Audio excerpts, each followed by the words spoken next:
Yan guys, so for this tutorial, I'm using a laptop and andito tayo ngayon sa aming main account. So after we click the manage videos, yan, it will create another tab and mapupunta tayo sa YouTube Studio. Yan, makikita natin yung mga videos, yung mga in-uploads natin ng mga videos, and para mas madali natin makita yung may mga copyright claims, we click the filter and then click copyright claims. Ayan. So before, meron na rin ako nagawa na na-edit na isang video. Naalisan ko ng copyright claim. So ayan. Ayan. Sumasama pa siya dyan sa copyright claim.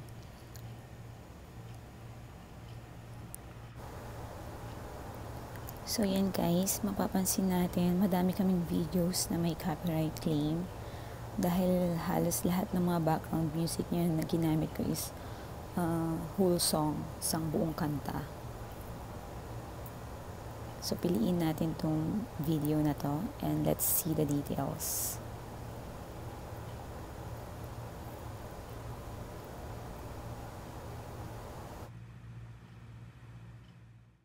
Ang gagawin natin ngayon guys is alisin natin yung original background music na ginamit ko sa video na to.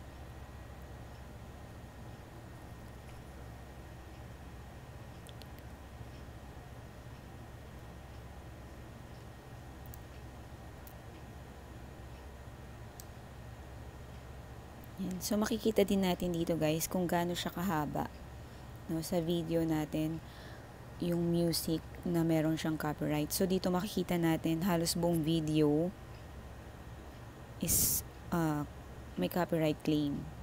So mamimili tayo ngayon ng action. Ayan, select action.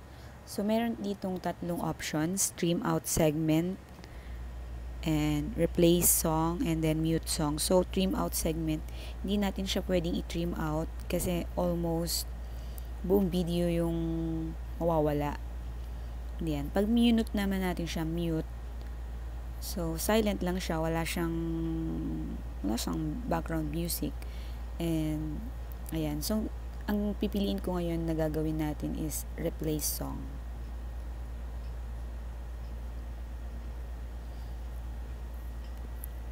Yan, replace song.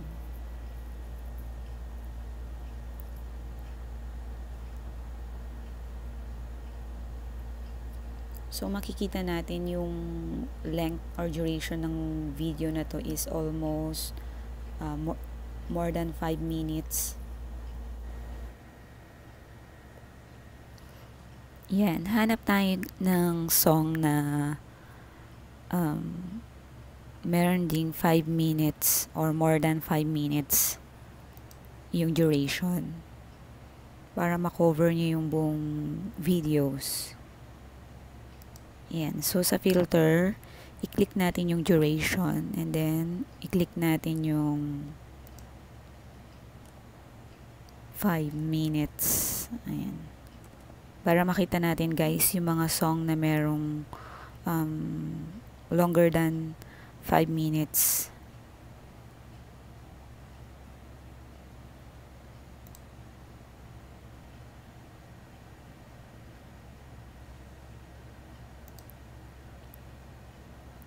Yan. So, mag-click din tayo ng mood.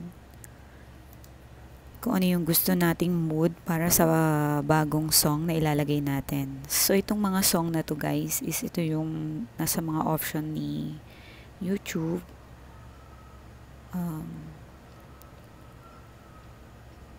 Which is no copyright claim.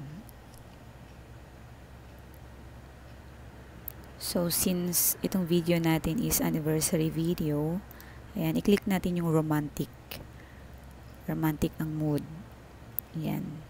Pakinggan natin guys.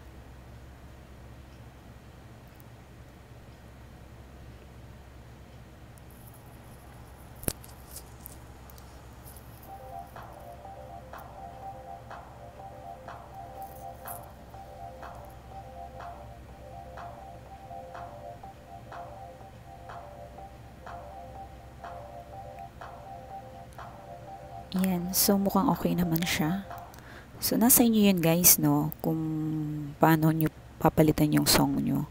Yan, so i-add natin. Nasa inyo kung anong mood, kung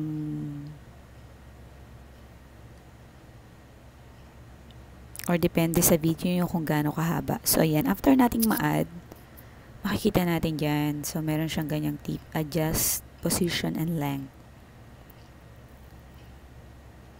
So, pwede natin siyang i-adjust from the start of the video until end. Pero this time, as is lamang yung gagawin ko guys. Hindi ko na siya i-adjust from the beginning until end.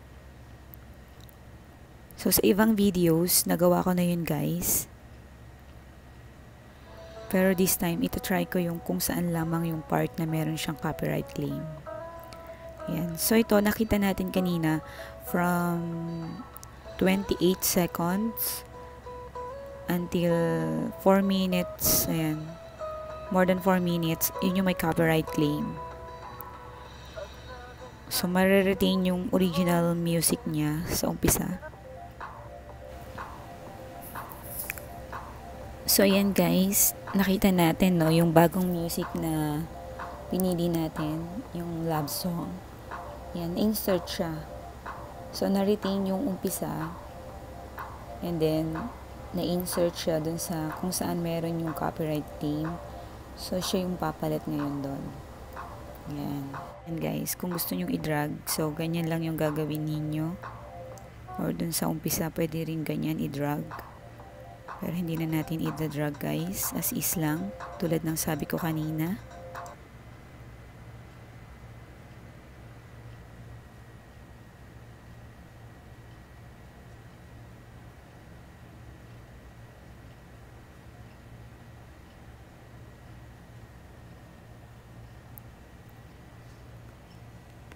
So kung okay na ang lahat, once na na-settle na natin guys, nagawa nyo na yung gusto nyong gawin sa video.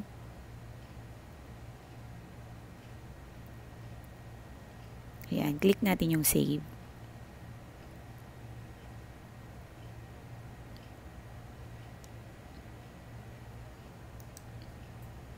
Ayan. So it will take time guys, yung process niya, no?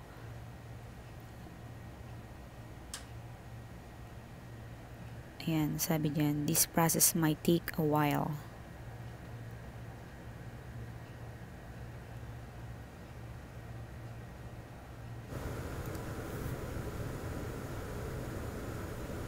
Ayan, so guys, ganun lamang ka simple paano palitan yung copyright claim na music.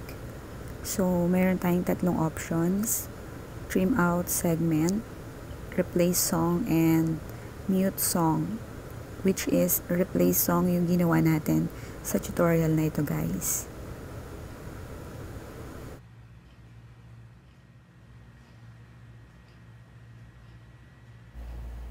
So, i-close natin to guys.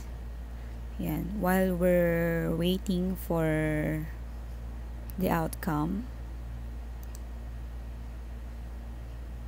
yan, magre-refresh muna ulit ako.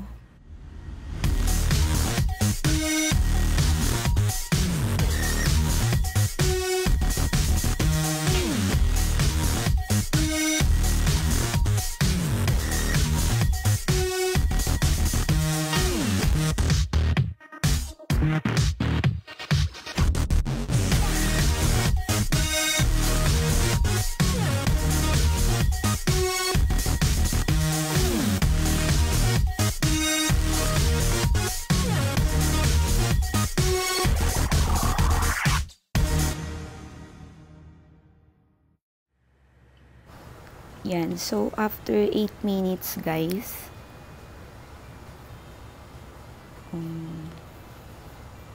mag-refresh ulit tayo. Check natin kung na-process na yung changes sa video.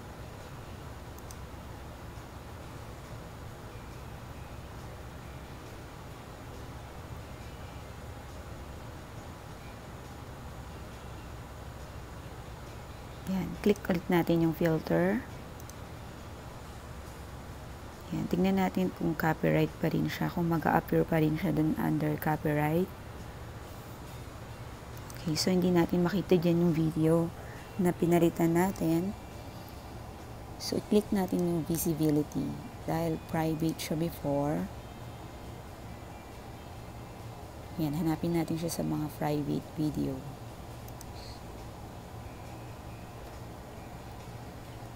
Ayun. So, ayan guys.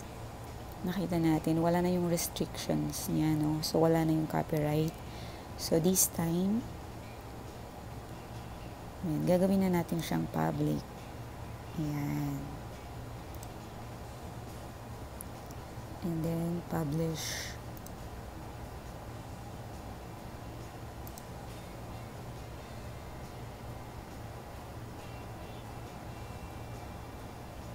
Ayan. And then, pakinggan ulit natin guys kung successful yung pag-replace natin ng song.